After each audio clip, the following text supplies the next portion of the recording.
Hi, Genki Call here to tell you how to raise your spell damage. When I'm talking about spell damage, you have your different troops that do damage, and this purple number is what is affected by your magic. To raise the spell damage, you need to raise your magic.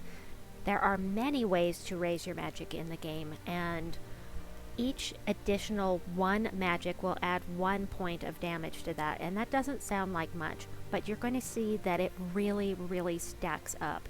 So the first source I'm going to show you is in campaign. So in campaign right now we've got a +2 to magic. Next week at the end of the campaign we're going to have another +2 magic, so that's +4. Right now I've got +2. If we go in here and look at my magic, I've got +8 for base skill. I'm assuming that part of that is from the campaign. I'm not positive because I didn't look at before and after I got the bonus. +19 for kingdom. +19. You see what I mean about things really adding up? I've got +1?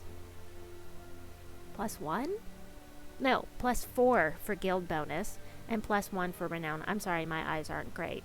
+4 for guild bonus and +1 for renown. So let's go to renown first. We'll go to the go to the underworld, and I will show you how I got that +1 for renown. You can click on any one of these factions, click on faction info here, and go to total renown rewards. The +1 magic comes at 44,000 total renown. That's all of your renown for all of your factions added together will give you the +1 on magic. So that's how I got that one. Now let's go to the guild and I'll show you how that bonus works. The bonus from the guild comes from the tasks, and we have completed our purple task for the week. That is +2 right there, and then we go over here and it looks like our epic purple tasks have been completed as well, so that's another +2, so that's an extra 4 damage for me for my spells for this week. The tasks that we do every week, all of these bonuses from our guild last for only that week, and then we have to do it all again next week. A lot of rewards involved in that, but I will go over that in another video. Next up, we have got kingdoms. So this is very important. When you are updating or talking in chat, talking to guild members, they're all going to tell you upgrade your magic kingdoms first. But if you're new to the game, if you haven't been doing this long enough to know already, what are the magic kingdoms? I mean, that's kind of confusing, right?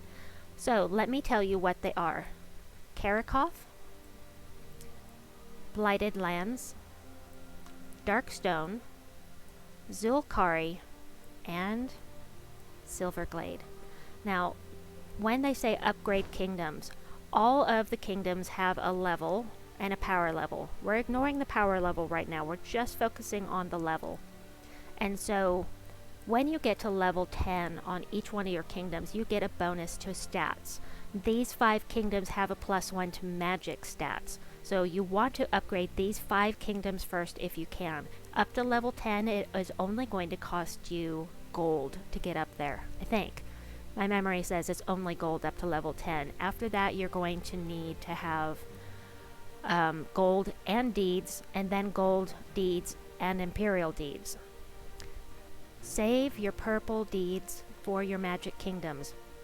Gul'vania is going to have a new faction associated to it as of Friday, and although I would really love to have this extra 25% faction horde stats for Dark Court, which is coming up on July 30th, I'm not going to use these here because I want to save these deeds for my magic kingdoms.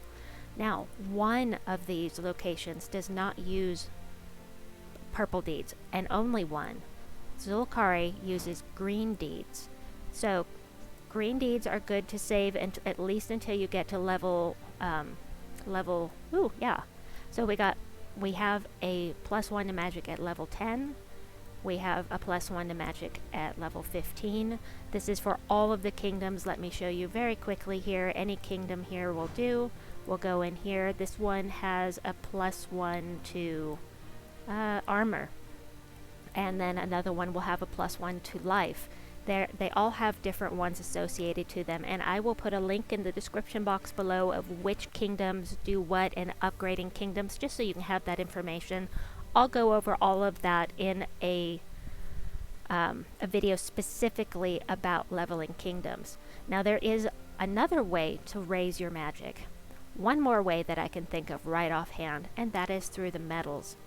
The problem with the medals is that the medals of Nisha are what you're going for, and they are really difficult to get.